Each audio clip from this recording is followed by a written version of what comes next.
ganador en Guernica, bonito sprint, uno de los pocos sprints que hay en el torneo. ¿Qué tal ha sido la carrera? Bueno, la verdad que muy pestosa y muy dura, ¿no? Al final, desde el principio se ha ido muy rápido. Y bueno, se ha hecho un corte ahí en la segunda vuelta y hemos ido todo el día por delante gastando. Pero bueno, al final hemos pasado el punto fuerte, que era el balcón, y al final, bueno, todo el equipo se ha puesto ya a bloque, hemos neutralizado toda la fuga que se había hecho a última hora, y bueno, el equipo se ha volcado por mí y hemos conseguido la victoria todos juntos. Me imagino que había ganas de un sprint así. ¿Verdad? Había ganas de un sprint. Sí, bueno, al final llevo casi todo el año ahí dándole al palo, en el top 10, segundo y ahí, y bueno, ya parece que vemos la luz, la racha mala.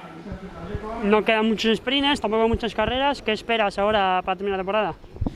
Bueno, pues hacerlo lo mejor que se pueda, ¿no? Al final estamos ya a final de año, un año complicado, pero bueno, a pesar del COVID nos dejan funcionar teóricamente bien y bueno, aprovechar todo lo que se pueda.